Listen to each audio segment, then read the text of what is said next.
नमस्कार, आप देख रहे हैं सुदर्शन न्यूज और मैं हूं शशि तुषार शर्मा। आज बहुत ही महत्वपूर्ण डिस्कशन हम करने जा रहे हैं कि हमारे राजनेता बुरी से बुरी स्थिति को भी किस तरीके से अपनी राजनीतिक रोटियां सेकने के लिए इस्तेमाल कर सकते हैं। आप कम से कम इस घटना के बाद ये अंदाजा जरूर लगा सकते हैं। आपको बता दें कि आज हम बात करने जा रहे हैं कि कैसे अरविंद केजरीवाल पहुंचे हैं हैदराबाद। छात्र रोहित वेमुला की मौत के बाद वो पहुंचे। अपने हंगामे और आरोप प्रत्यारोप की राजनीति के लिए मशहूर केजरीवाल ने हैदराबाद यूनिवर्सिटी में छात्रों से बातचीत के दौरान कहा कि इस मामले में स्मृति ईरानी ने एक के बाद एक लगातार झूठ बोले हैं। उन्होंने मानव संसाधन विकास मंत्री पर यह भी आरोप लगाया कि रोहित की जाति को लेकर विवाद खड़ा करने की कोशिश की जा रही है। साथ ही साथ केजरीवाल साहब ने यह भी कहा कि अंबेडकर की बात करने वाला कभी भी जातिवादी या राष्ट्र विरोधी हो ही नहीं सकता। सवाल यह है, याकूब मेमन की फांसी का विरोध करने वाला व्यक्ति आखिर राष्ट्रवादी हो कैसे गया, ये भी जरा बताते। इतना ही नहीं, उन्होंने ये भी कहा वही संविधान जिसे बाबा भीमराव अम्बेडकर ने लिखा था, इसके पहले अरविंद केजरीवाल कह चुके हैं कि छात्र की खुदकुशी करने के बाद प्रधानमंत्री नरेंद्र मोदी को देश से माफी मांगनी चाहिए। ये बात अलग है कि केजरीवाल ने अपनी रैली में गरीब किसान द्वारा खुदकुशी पर कभी आज तक तो माफी नहीं मांगी। आपको याद होगा, बहुत बड़ा केस हुआ था वो भी। ऐसे में सवाल अब ये उठ रहा है कि क्या केजरीवाल नकारात्मक राजनीति का शिकार है या नकारात्मक राजनीति के प्रतीक हो गए हैं। वो लगातार सिर्फ नेगेटिव बातें करना, लगातार सिर्फ आरोप लगाना, किसी भी चीज का सलूशन न ढूंढना, इसी पर आज हम बात करेंगे। और सिर्फ अरविंद केजरीवाल ही नहीं, बहुत सारे और भी नेता हैं जो राजनीतिक रोटियां सेकने से बाज नहीं आते। जहां उन्हें मौका मिला वहां वो पहुंच गए वोट बैंक की राजनीति करने के लिए।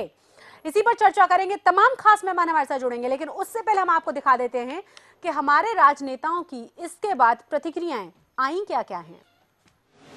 उन प्रोफेसर्स के इस्तीफे को एक व्यापक दृष्टिकोण से और रोहित की चिट्ठी के साथ देखना चाहिए। रोहित की चिट्ठी मर्माहत करने वाली थी और मैं समझता हूं बीते वर्षों में वो एक ऐसी कमेंट्री है जो हम सबको एक राष्ट्र के रूप में एक जो सरोकार हमने विकसित किया है उसमें कहां संकीर्ण दायरे घुस रहे हैं उसकी ओर रिमाइंडर है। इस तरीके से अखलाक के मसले पर भी यही हुआ। बीजेपी के तमाम सांसद लोग गए, मंत्री लोग गए, उन्होंने भड़काने वाले बयान दिए। उसके बाद अब दलित छात्र के साथ यही हो रहा है।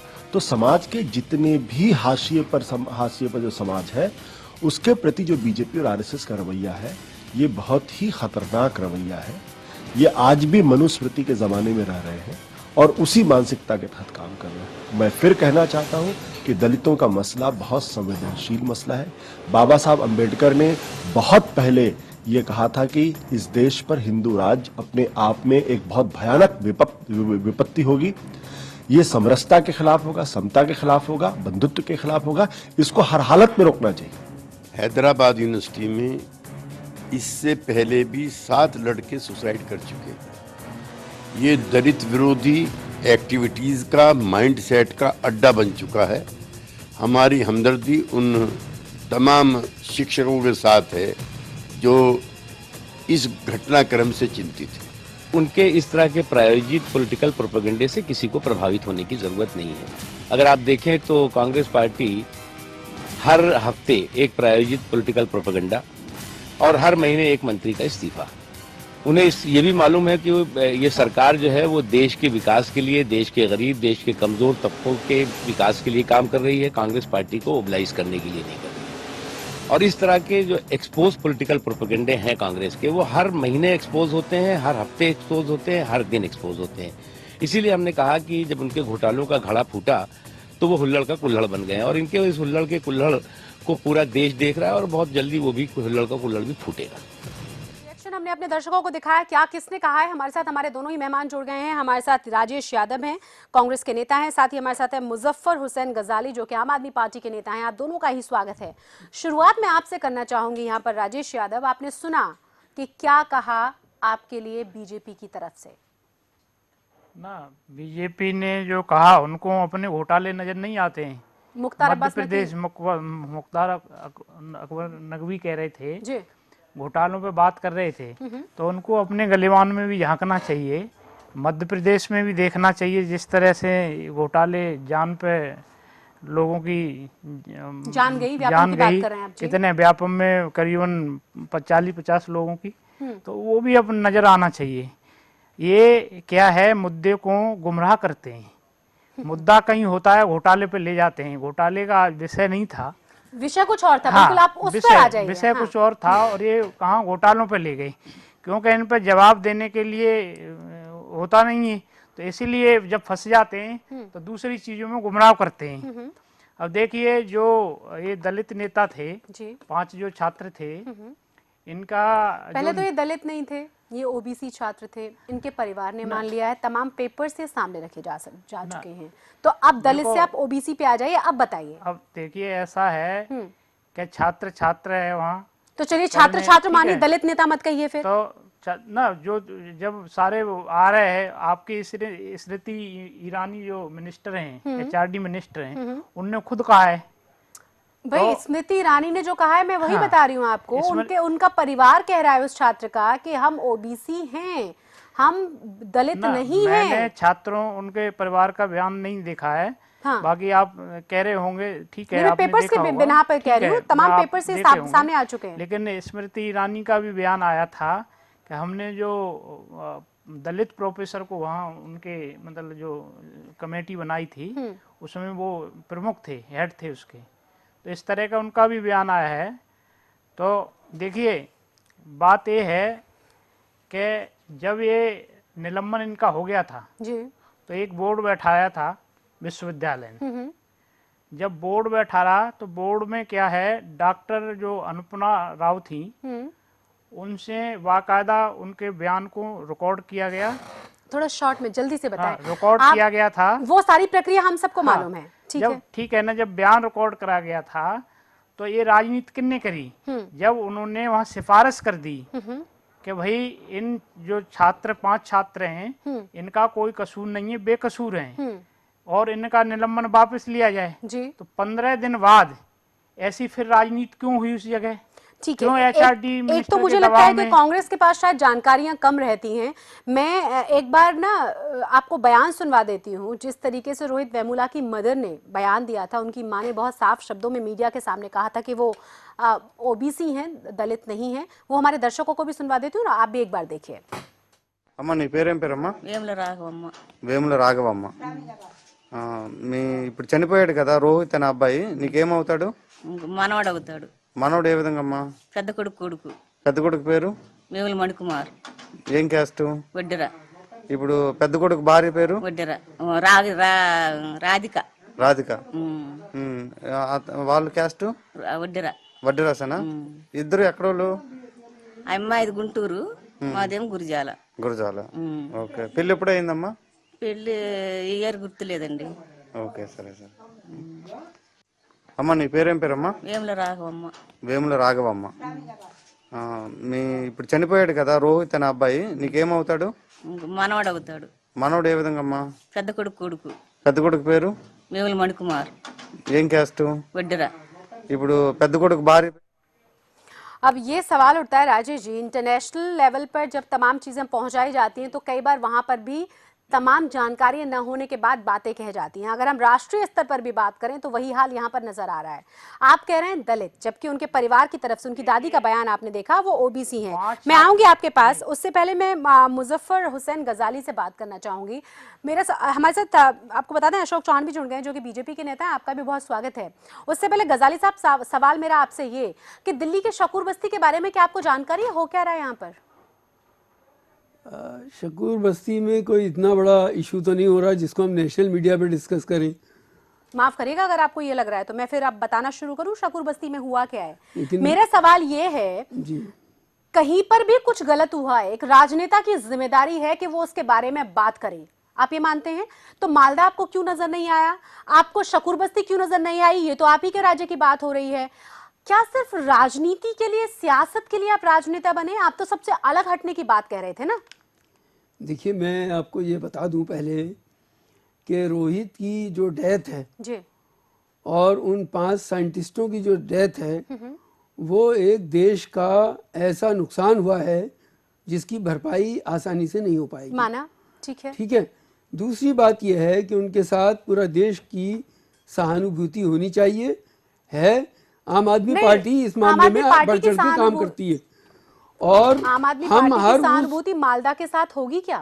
बिल्कुल, हमारी देखिए सहानुभूति हर उस व्यक्ति के साथ है जिसको छला गया है, जो परेशान है, जिनकी दुकानों को जला दिया गया, जिनके घरों को लूट लिया गया, जिनके वहां पर जबरदस्त तरीके से मारपीट की गई। देखिए, हमने अपनी तरफ से हमारा स्टैंड क्लियर है कि उसकी जांच होनी चाहिए। आप पहुंचे नहीं वहां पर? और उसकी जांच होनी चाहिए। और जो गुनहगार है, अब देखिए, एक ही मंच पर ममता दीदी के साथ नजर आने वाले केजरीवाल इतने बड़े मामले पर ममता दीदी से बात तक नहीं कर पाए। कोई पब्लिक हमने स्टेटमेंट नहीं देखा उनके खिलाफ।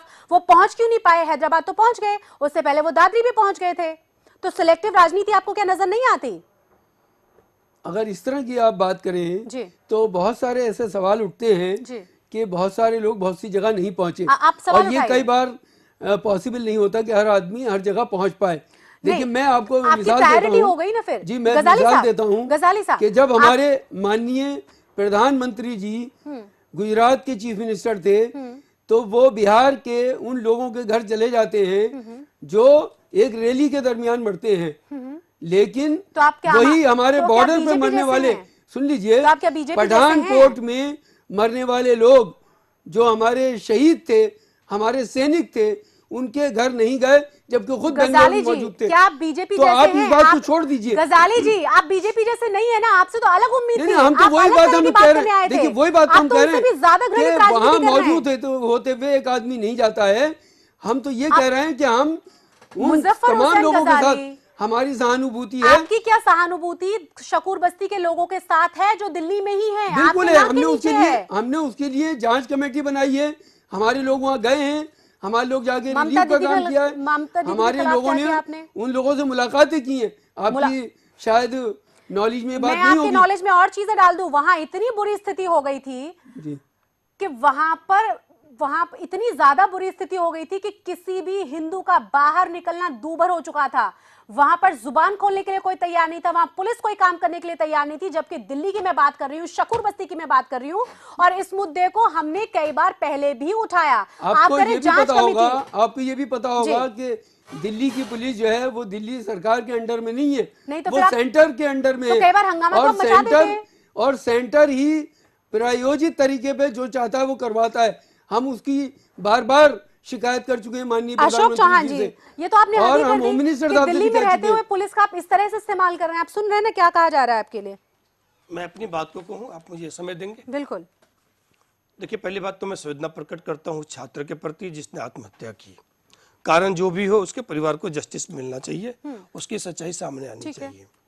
दूसरी बात मैं ये कह दूं कि चाहे राहुल गांधी हो या आम आदमी पार्टी के लोग हों, वो कोई भी उस युवक के साथ नहीं है, उस दलित के साथ नहीं है, बिल्कुल दलित की राजनीति करने आए हैं। नंबर 2, अगर केजरीवाल साहब के बारे में ये बोल रहे थे, अगर केजरीवाल साहब इतने ही बड़े दयालु थे तो इनकी जंतर मंतर की रैली पे किसान ने आत्महत्या किया और ये मंच से उतर के भी वहां नहीं गए। तो लास्ट पे उल्टा सी इन्होंने राजनीति किया। नंबर 2, आप सुनेंगे, आप भी बोल नहीं पाएंगे। आप बोलिए, देखिए, जब आप बोल रहे थे तो मैं चुप था।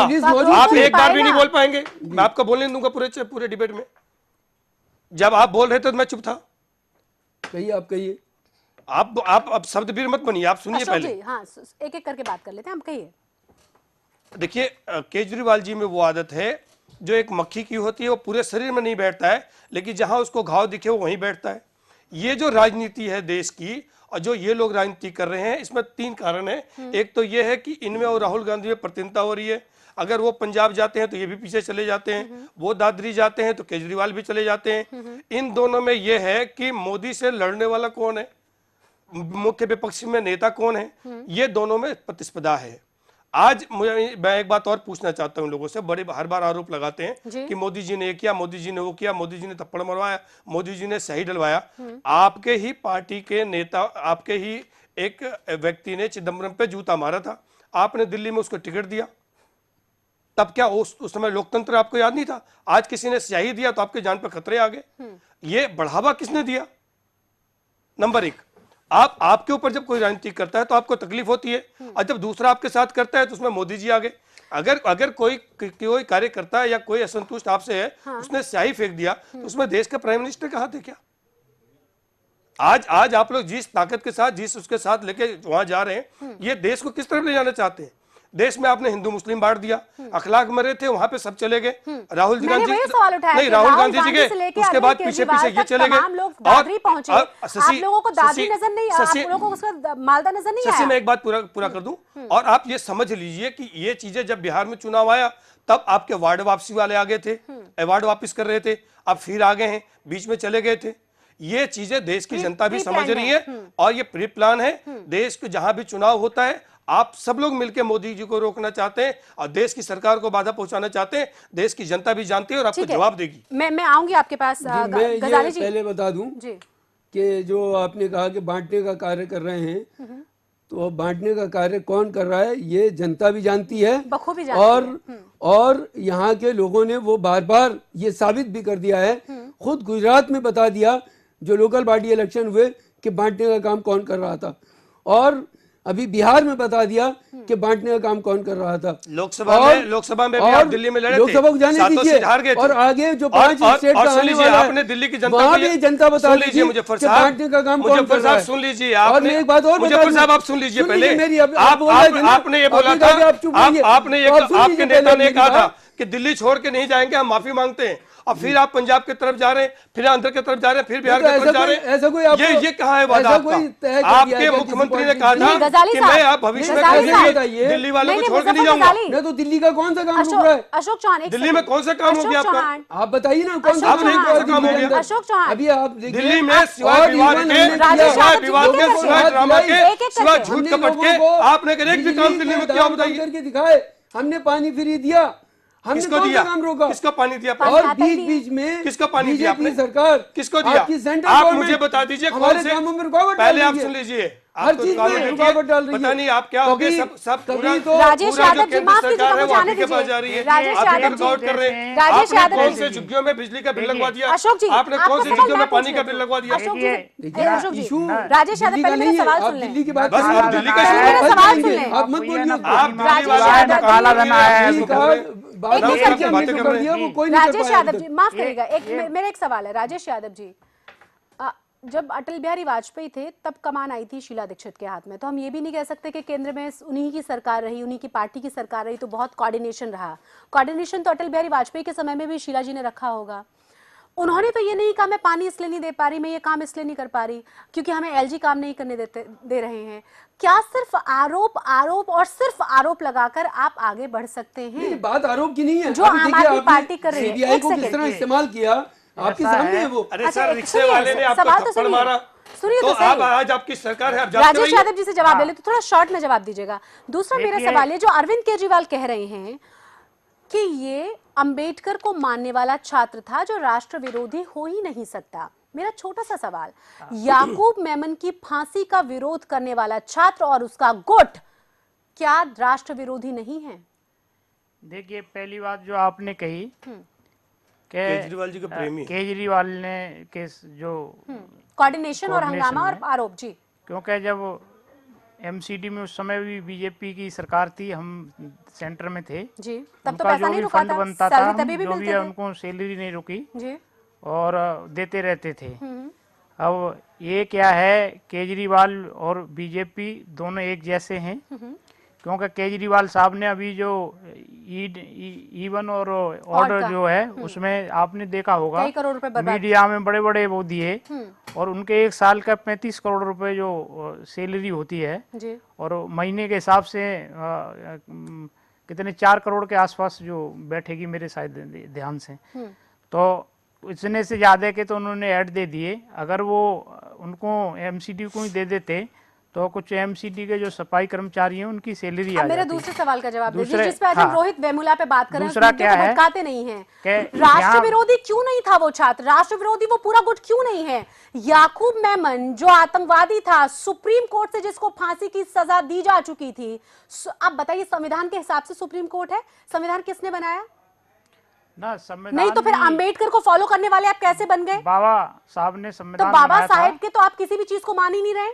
ना कौन नहीं मान रहे हैं? मैं बात कर रही हूँ रोहित वेमुला की और उसके संगी साथियों की। वो राष्ट्र विरोधी क्यों नहीं था? ना आप ये देखिए, मैं एक घटना उसकी बता दूं, रोहित का अजय जी, उस व्यक्ति से किसी ने उसने कहा था कि मुझे जहां भी भगवा दिखता है उसको फाड़ने का मन करता है। तो किसी ने पूछा भगवा तो तिरंगा में भी है, तो कहा मैं उसको भी फाड़ दूंगा। जो व्यक्ति ऐसा स्टेटमेंट देता है वो कितना राष्ट्र प्रेमी हो सकता है, लेकिन फिर भी राष्ट्रभक्त हो सकता है। फिर भी मैं इस विवाद पर नहीं जाना चाहता। नहीं, मेरा तो सिंपल सा सवाल ये है कि आप जिस तरीके से सवाल उठाते हैं और जिस तरीके से राजनीति करते हैं, क्या आपको कभी महसूस नहीं होता कि ये राजनीति राष्ट्र को खत्म कर रही है और ये राष्ट्र के खिलाफ है? राजनीति एक लिमिट में करिए ना। ये राजनीति आई कहाँ से? वही मैं पूछना। ये किन्ने पैदा करी वहाँ? हाँ, वही ये फैसले किन्ने बदले? उनके निलंबन के फैसले किन्ने बदले? कौन था वो? आपको नहीं लगता कि पीछे से बहुत लोग काम कर रहे हैं इस पर? है? और ये मर्डर है, ये खुदकुशी नहीं है। मर्डर है, ये मर्डर है। ये किन्ने करवाया मर्डर? कौन है इसके पीछे? वही लोग तो निकल कर आए। आनी चाहिए। और किनके दबाव में ये फैसले बदले गए थे? बाद में जो एक कमेटी बनी उसने जो फैसला दिया था, 15 दिन बाद वो फैसला क्यों बदला गया? किनके सेंटर से किनके फोन गए थे? ठीक है, किन्ने लेटर लिखे थे? सेंटर की आप सीबीआई जांच की बात करें। अशोक जी सीबीआई जांच बैठा दी है। देखिए यादव जी, आपको पता नहीं है। रामदास अठावले ने कहा सुन लीजिए क्या कहा सर, सुन लीजिए। उन्होंने कहा सर आपको जानकारी नहीं है, पहले एक बार और जानकारी ले लीजिए। ये जो छात्र थे जब निलंबन के बाद ये हाई कोर्ट में गए थे और हाई कोर्ट ने ये मना कर दिया था कि आपका निलंबन वापस नहीं होगा। और जब आपको कोर्ट में गए, कोर्ट ने मना कर दिया, तो उसमें क्या हो सकता है? और मेरी बात सुन लीजिए, मैं आपको बता रहा हूँ, एक बोर्ड गठित किया गया था और बोर्ड में बाकायदा जो डॉक्टर अनुपमा राव थी उनसे भी बाकायदा रिकॉर्ड है। रिकॉर्ड के अनुसार उनसे भी पूछताछ हुई थी, पूरा बयान दर्ज है उनका, और उसके आधार पर सिफारिश हुई थी कि निर्णय वापस किया जाए। लेकिन 15 दिन बाद एचआरडी मिनिस्टर ने आपके लेटर लिख दिया, वहाँ फोन कर दिया। और जो बीसी है, राजेश जी आपको जानकारी नहीं है, राजेश जी आपको जानकारी नहीं है, आप पहले जानकारी प्राप्त करिए। राजेश जी नहीं, आप जानकारी दूसरे पे आरोप मत लगाइए। राजेश जी, जो छात्र पूरी यूनिवर्सिटी से एक्सपेल यानी निष्कासित होने के बाद सुसाइड नहीं कर रहा है, आप अंदाज सुनिए, वो छात्र हॉस्टल से निकलने के बाद कैसे सुसाइड कर लेगा? क्या नहीं लगता प्लान मर्डर था ये, सिर्फ राजनीति करने के लिए? आप सुनिए, आज की खबर है कि उनका निलंबन वापस ले लिया गया। आज क्यों लिया गया? अगर वो गलत थे और कसूरवार थे तो आज निलंबन वापस क्यों लिया गया है? तो ये बताइए कि क्यों अब राजनीति कौन कर रहा है? अगर वो गलत थे तो आज निलंबन वापस क्यों लिया गया? के पलसानी जुड़ गए हमारे साथ, एबीवीपी के सचिव हैं, और इन्हीं के सुशील कुमार जो कि वहां पे इनके छात्र नेता हैं, उन्होंने तमाम तरह के सवाल उठाए थे। के पलसानिया, मेरा सवाल ये है, अब किस तरह की राजनीति वहां की जा रही है और जो तमाम बातें निकलकर सामने आई जिसमें लगा कि इस तरह का प्रेशर था उस छात्र पर, इस तरह का दबाव था कि ये कदम उठाया जाए, क्या समझ में आ रहा है कि आखिर हुआ क्या यूनिवर्सिटी के अंदर? सबसे पहले तो मैं यहाँ पर आपको बताना चाहूंगा कि ये काफी दुख की घड़ी है हमारी यूनिवर्सिटी कम्युनिटी के लिए कि रोहित वेमुला नहीं रहे। दूसरी चीज, हम पूरी यूनिट की तरफ से और पूरी स्टूडेंट कम्युनिटी की तरफ से अपना दुख व्यक्त करते हैं इसके लिए। जितना ये घटनाक्रम हुआ चीजों का, वो घटनाक्रम की शुरुआत, क्योंकि एक यूनिवर्सिटी जो एक शिक्षा के लिए जाना जाता है, विचारों के लिए जाना जाता है, वो राष्ट्र विरोधी गतिविधियों का एक अखाड़ा बनना शुरू हो गया और लोग वहां पर इस तरीके से एक आतंकवादी जो 1993 के सीरियल बम ब्लास्ट का एक आरोपी है याकूब मेनन, उसको लेके ये सारे घटनाक्रम की शुरुआत 3 अगस्त को हुई। 4 सुबह 1:30 बजे के दरमियान है, और वो शुरुआत हुई जिसमें कि सुशील ने फेसबुक पे अपने कमेंट किया कि इनको कि ASA goons are talking about the hooliganism, very funny. और इसी से लेके पूरा एक ये होता है ना, देश में न्यायपालिका है, कार्यपालिका है, विधायिका है, तो आपको यदि कोई ऐसे आपत्तिजनक चीज लग रही है उसमें, तो आप वहां पे यूनिवर्सिटी का प्रशासन है, वहां पर पुलिस है, आप उनको रिपोर्ट कर सकते हैं। आपको न तो वहां पे वकील बनने की जरूरत है, न वहां पे आप सजा दे सकते हैं। लेकिन वहां पर अंबेडकर स्टूडेंट एसोसिएशन के लोगों ने 35-40 लोग मिलके रात के 1:30 बजे जाते हैं, पर्टिकुलर व्यक्ति को बाहर निकालते हैं, गाली गलौज होता है, मैन हैंडलिंग होती है, और सिक्योरिटी पर्सनल्स और पुलिस आने के बाद भी उनकी न सुन के एक माफीनामा है, उस पे माफीनामे पे जबरदस्ती लिखवाने की कोशिश की जाती है। ये जो सारा घटनाक्रम है जी, ये ट्रिपल सानिया, ये पूरी एक बार फिर से बात जानने के लिए मैं आपके पास आऊंगी, लेकिन मुझे भी छोटे से ब्रेक के लिए रुकना होगा। सवाल फिर से वही है कि आखिर राजनीति क्यों की जा रही, तमाम तथ्यों को सामने क्यों नहीं आने दिया जा रहा है। रुक रहे हैं कुछ देर के लिए, बने रहें आप सभी हमारे साथ।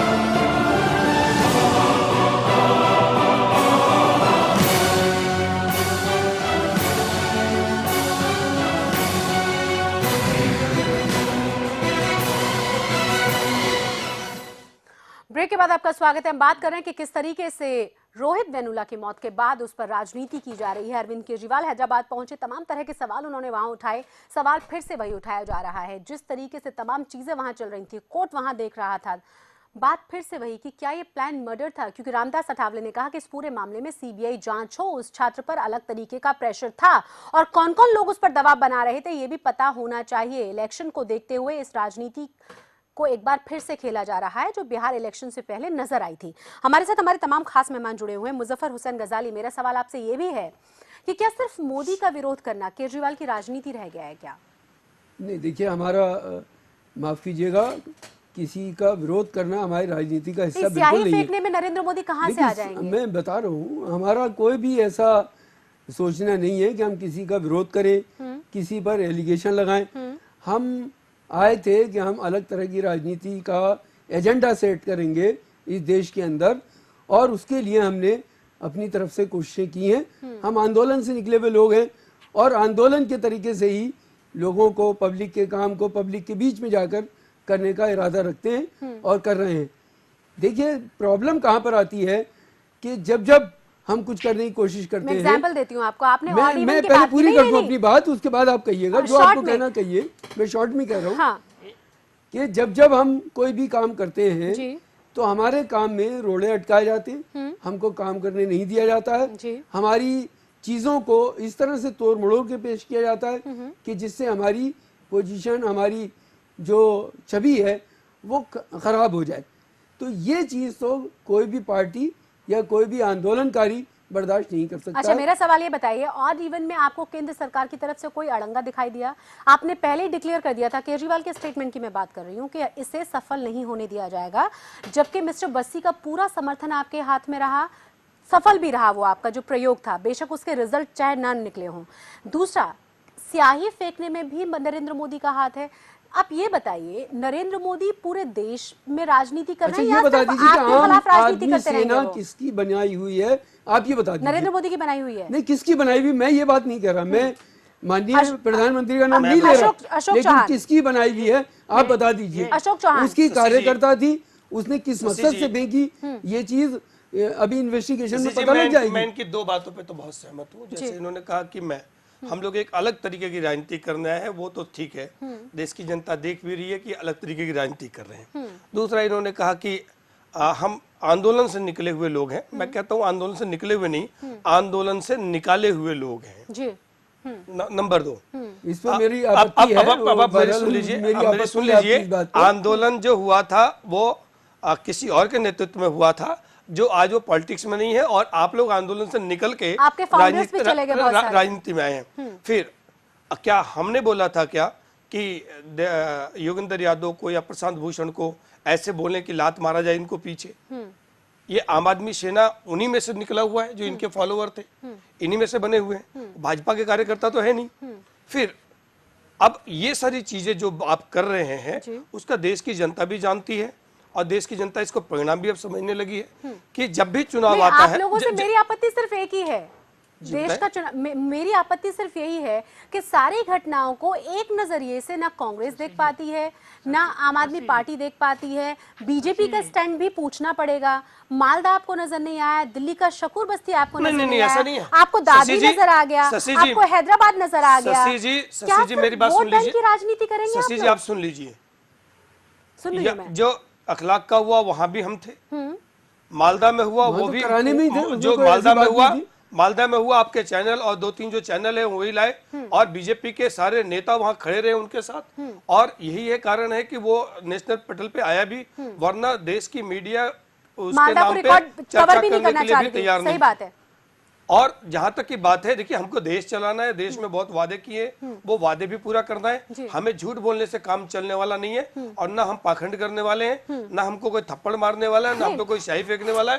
अगर कोई ऐसा करता भी है तो ये घिनौनी पॉलिटिक्स है, और ये डर्टी पॉलिटिक्स केजरीवाल जी को भी छोड़नी चाहिए, राहुल जी को भी छोड़नी चाहिए, और न्याय जो उस लड़के को मिल सके न्याय की बात करनी चाहिए। और अगर आप साथ हैं तो उस लड़के के साथ रहिए, आप जाति की राजनीति मत करिए, देश को बांटने की राजनीति मत करिए। गलत बताकर नहीं, आप गलत बताइए, इनका इशू है, लेकिन ये लोग इस तरह की राजनीति करके आप देश में क्या दिखाना चाहते हैं, क्या बताना चाहते हैं, आप देश को किस दिशा में ले जाना चाहते हैं? आप कह के आए थे कि देश में हम अलग तरीके की राजनीति करेंगे, ये आपकी अलग तरीके की राजनीति है क्या? मैं अपने प्रोड्यूसर से पूछ रही हूँ, क्या हमारे साथ के पलसानिया जुड़े हुए हैं?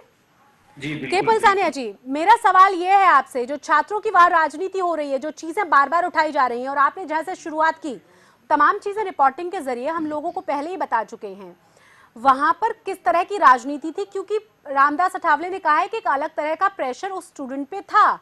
मर्डर है, ये सुसाइड नहीं है, इसकी जांच हो। और मेरा जो बहुत ही महत्वपूर्ण सवाल है वो ये कि आखिर इस तरह की राजनीति कौन कर रहा था, कौन प्रोवोक करने की बात कर रहा था? जिस छात्र को यूनिवर्सिटी से एक्सपेल कर दिया गया, निष्कासित कर दिया गया, तब उसने सुसाइड नहीं किया। सिर्फ हॉस्टल से निकाले जाने के बाद ऐसी क्या बात हुई कि उसने सुसाइड कर लिया?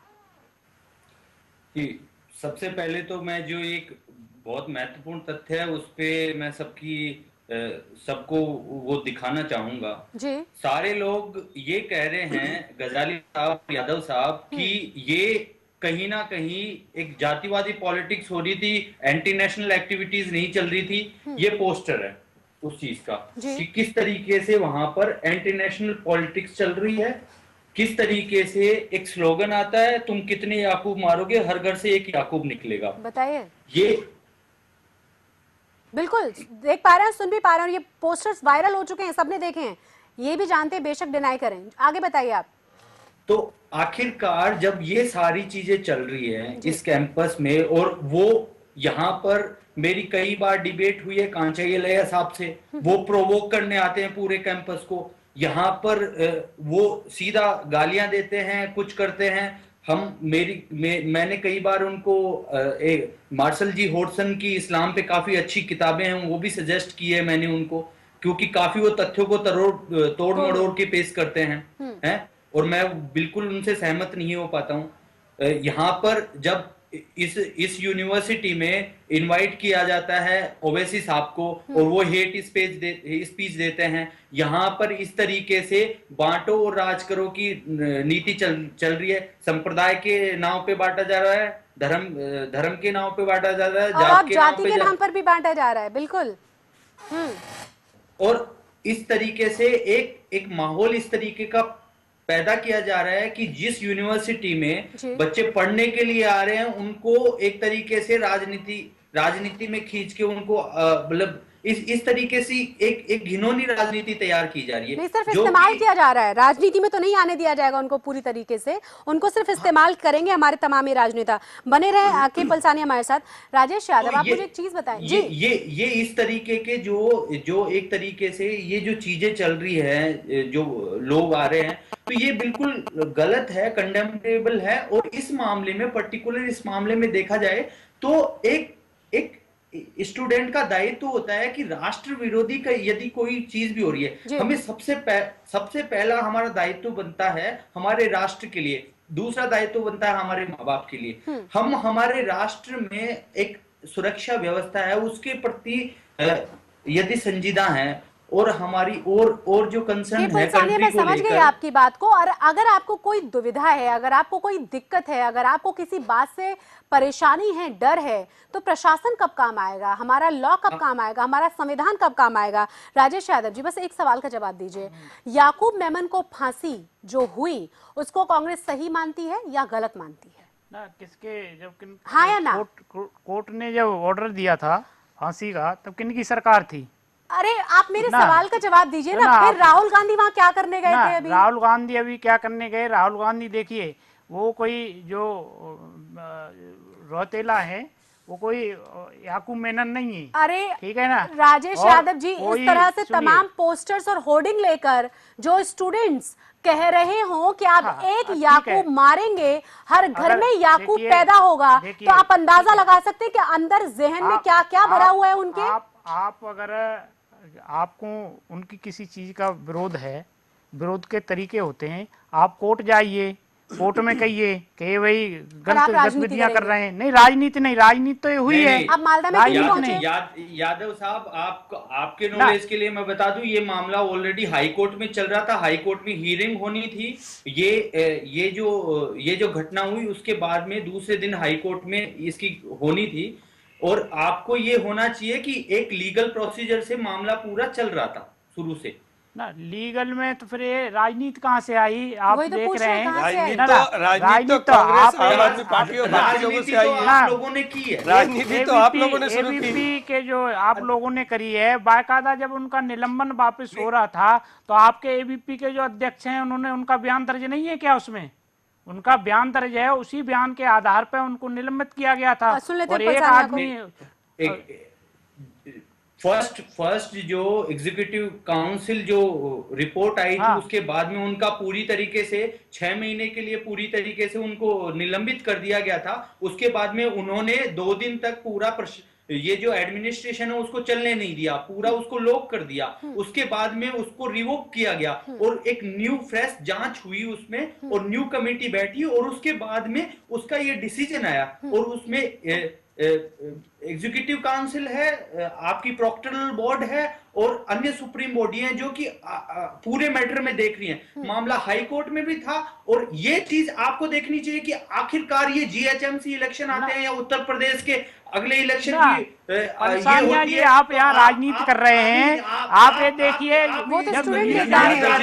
आप यहाँ बैठ के क्या कर रहे हैं? आप यहाँ बैठ के क्या कर रहे हैं? आप तो राजनीतिक दल के हैं, आप दूसरे को राजनीति कर रहे हैं। राजनीति तो राहुल गांधी जी कर रहे हैं। निलंबन के लिए आप कह रहे हैं दोबारा दबाव में बैठी, आप पूरा बताइए।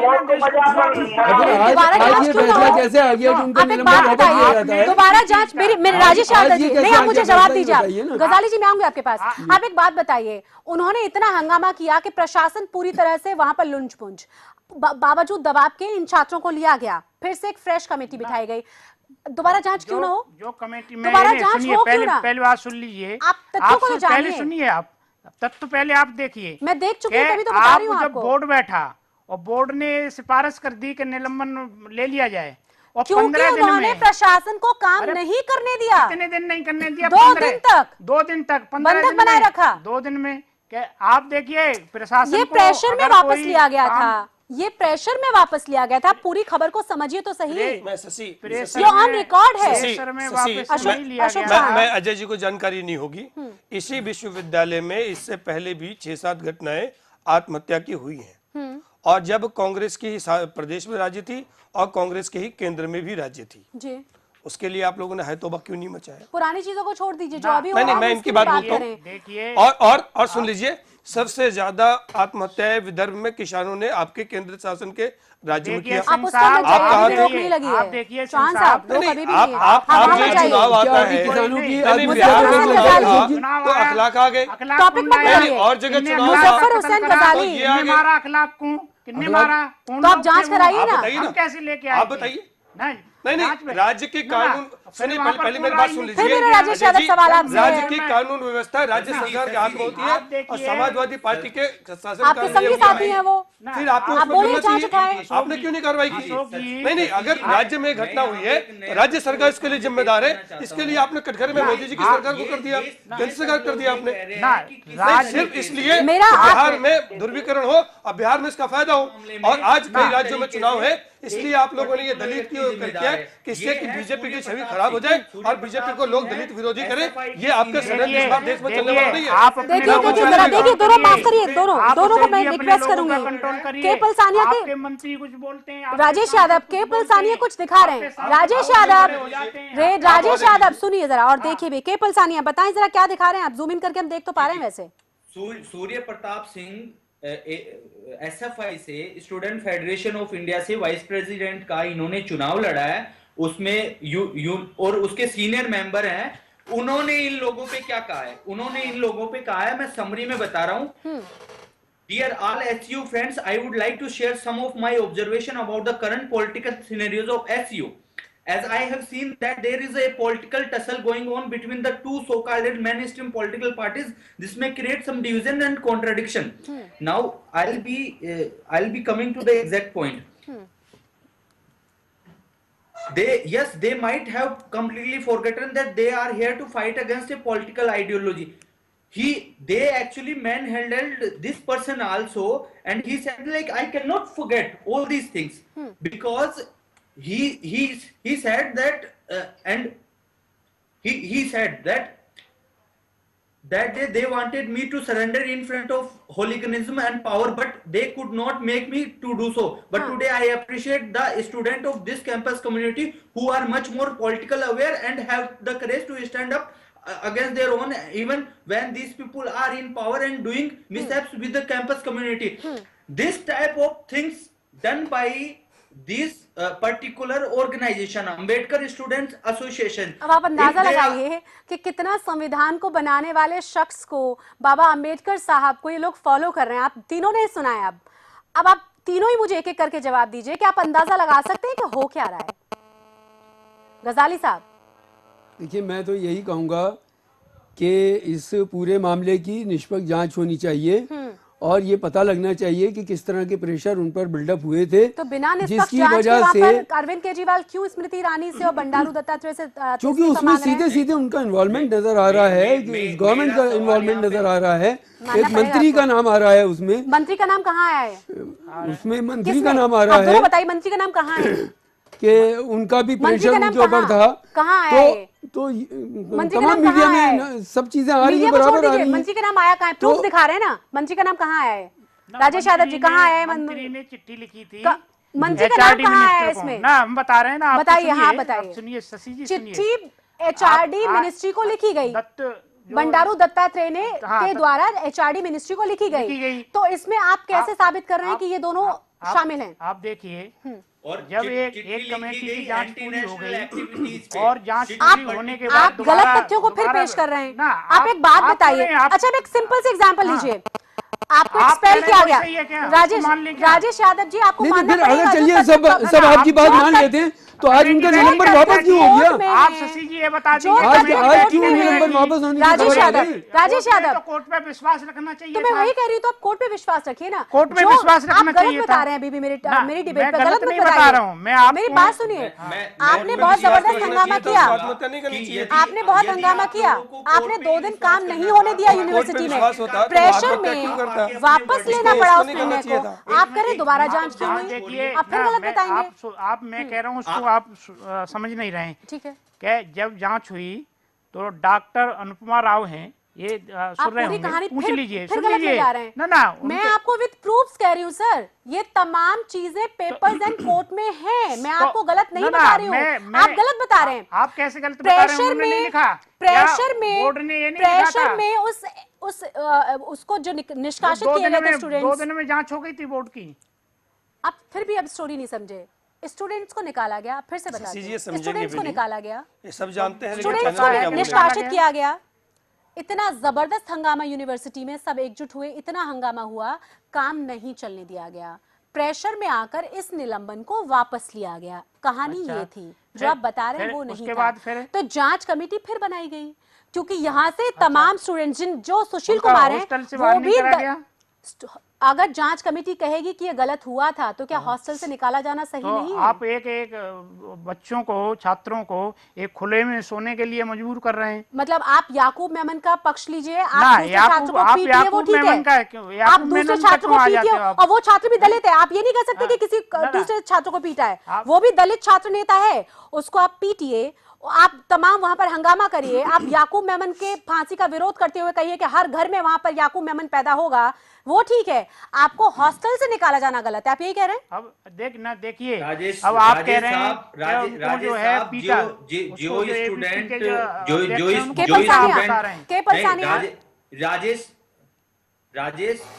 राजेश साहब जो रोहित वेमुला है उनको जेआरएफ स्कॉलरशिप मिलती थी, वो 28 जूनियर रिसर्च फेलोशिप उनको मिल रही थी। सुन पा रहे हैं हम आपको? बिल्कुल कहें अपनी बात। के पलसानिया जी, उनको जेआरएफ मिलती थी, जूनियर रिसर्च फेलोशिप, और वो शायद एसआरएफ में भी कन्वर्ट हो गई थी, और वो हाउस अलावेंस जो है उनको 8,000 रुपए मिल रहा था। आखिरकार नहीं, यदि ये पॉलिटिकल मुद्दा इनको नहीं बनाना था और सीधा जो बॉडीज है उनके डिसीजन को मानना था, तो आखिरकार वो जो कि डिसीजन लिया गया है जिसमें DSW dean of students welfare है, जो कि वहां पे दलित रिप्रेजेंटेशन भी है, शेड्यूल्ड ट्राइब रिप्रेजेंटेशन भी है, ओबीसी रिप्रेजेंटेशन भी है, और सारे रिप्रेजेंटेशन है। उस एक कमेटी ने लिया है, वो कोई बायस्ड कमेटी नहीं है। आखिरकार उन डिसीजन को माना क्यों नहीं गया? मैं आऊंगी गजाली जी फेलोशिप मिल रही है। केवल सानी, मैं आपकी पूरी बात समझ गई हूँ क्योंकि ये तमाम चीजें पेपर्स में हैं। गजाली जी, एक सवाल अब ये है, जैसा कि अभी इन्होंने एक नई जानकारी दी कि आपको अलाउंस मिल रहा है घर के लिए, यानी भत्ता आपको मिल रहा है, आप तो सिर्फ विरोध जताने के लिए टेंट लगाकर अपने स्टूडेंट्स के साथ रह रहे हैं, जैसा कि अभी राजेश यादव कह रहे हैं कि ऐसा स्टूडेंट के साथ क्यों हुआ, यानी आप कुछ भी करते रहिए, आपके खिलाफ कोई कदम नहीं उठा। भाई एडमिनिस्ट्रेशन क्या है उस यूनिवर्सिटी का, वो आप संभालेंगे कि नहीं संभालेंगे? आपको नहीं लगता याकूब मेमन की फांसी पर इस तरीके से हंगामा करना, मैन हैंडलिंग करना जो लगातार कहा गया, और आप ये नहीं कह सकते कि ये दलित छात्र है, ओबीसी छात्र है? पहली बात तो दलित नहीं ओबीसी छात्र है। दूसरी बात, बंडारू दत्तात्रेय, सुनिए, बंडारू दत्तात्रेय वो भी वहीं से आते हैं। अगर आप बात करें उनके डीन की, जो वहाँ के चीफ हैं ओवरऑल यूनिवर्सिटी के, वो भी उसी जाति से हैं। आप किस तरह की राजनीति करने की कोशिश कर रहे हैं? देखिए, मैं इसमें दो बातें कहूँगा। एक तो ये कि याकूब मेनन का मामला कोर्ट ने डिसाइड कर दिया, उस पर कोई डिबेट का अब इशू है नहीं और उससे कोई फर्क भी नहीं पड़ेगा। दूसरी चीज यह है कि उसमें पूर्व में क्या क्या हो चुका, पूर्व में नहीं, हाल ही की बात, इसी के बाद हंगामा शुरू हुआ है। मैं वही बता रहा हूँ, उसका इससे कोई लेना देना नहीं है। गजाली जी, उससे तो लेना देना है, शुरू तो वहीं से हुआ है। देखिए, जो शुरू वहीं से हुआ है ना, सुसाइड जो हुआ है उस पर पूरी एक प्रक्रिया है, उस पर पूरा एक दबाव है। कोई भी शख्स, चलिए आपने मानी वाली बात, अपनी जान को इतनी आसानी से नहीं देगा, और वो भी इतना, कोई ना कोई हाँ, उसके ऊपर ऐसे प्रेशर थे, पीछे प्रेशर है, जिसकी वजह से वो इस कदम को उठाने के लिए मजबूर हुए। मैं सिर्फ इतना कहना चाहता हूँ, और अरविंद भी ये चाहते हैं कि उसकी निष्पक्ष जांच हो और जो गुनाहगार हैं उनको उसकी सजा मिले। और बहुत साफ साफ बात है। मैं आ रही हूँ आपके पास, और आम जनता ये चाहती है, और खास तौर से मैं भी ये चाहती हूँ कि आम आदमी पार्टी और अरविंद केजरीवाल मालदा पर भी बोले, अपनी ममता दीदी से भी बोले कि वहाँ जो हुआ है वो भी गलत है, वहाँ पर भी आप आवाज उठाएं। अशोक चौहान, उस पे कार्रवाई होनी चाहिए बिल्कुल सही तरीके से। आम आदमी पार्टी के मेरे मित्र बहुत अच्छा बोल रहे हैं, आप सुन लीजिए। और ठीक है, अब चूंकि इनकी जैसे अलग तरीके की राजनीति है, शायद भारत यही राजनीति देखना चाहता था, ऐसा ये हो रहा है। मैं इनको एक बात ध्यान दिला दूं कि इनके यहाँ एक मंत्री हैं दिल्ली में, जिनके यहाँ एक महिला अपना कुछ काम के लिए गई और उनके भाई ने और उसके साथ छेड़छाड़ किया, ये मुकदमा भी दर्ज हुआ है दिल्ली की सरकार, जिसके बाद जिसकी अलग राजनीति की बात करनी नहीं, अब मैं मुद्दे पे अशोक जी, इस तरह के बहुत सारे मुद्दे हैं। आप एक बात सुन लीजिए ना, अरे आप सुनिए, मैं मुद्दे पे आ रहा हूँ, मैं बिल्कुल मुद्दे पे आ रहा हूँ, मैं बिल्कुल मुद्दे पे आ रहा हूँ। अरे भाई आप बोल सकते हैं, आप सुन नहीं सकते, नहीं, आप बोलते हैं तो मैं भी सुन रहा था। आप हर बात पे केंद्र सरकार को शामिल करते हैं। आप अलग तरीके की राजनीति करने आए, अलग तरीके की राजनीति बता रहा हूं मैं आपका। नहीं, आपके सोमनाथ भारती जी हैं, आपके पार्टी ने क्या कार्रवाई की उन पे? आपके एक मंत्री गलत जालसाजी सर्टिफिकेट लिए, उस पर क्या कार्रवाई की? जो भी किया कोर्ट ने किया।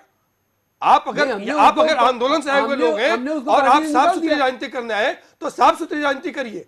इस तरह की राजनीति मत करिए कि देश को बांटने का और देश को जाति में बांटने का। देश को बांटने का ये राजनीति कर रहे हैं। ये राजनीति केजरीवाल जी की नहीं चलने वाली, ना कांग्रेस की चलने वाली है। सच्चाई तो शशि ये है कि स्पर्धा इनका उसको न्याय दिलाने में नहीं है। स्पर्धा इसमें है कि राहुल गांधी जी वहां गए और मुझे कम लीड न मिल जाए, मोदी जी को कौन सबसे ज्यादा बुरा कह सकता है? ये इनके आप सभी मेहमानों का बहुत बहुत शुक्रिया। मुख्य विपक्षी ठीक है, बन सके, समझ गए। कौन ज्यादा मोदी को आप सभी मेहमानों का बहुत बहुत शुक्रिया। जी में और यही राहुल गांधी में स्पर्धा है। आप सभी मेहमानों का बहुत बहुत शुक्रिया। लेकिन मैं एक बात फिर से कहूंगी, माफ कीजिएगा, आप लगातार ना बोलें, आप लगातार ना बोलें।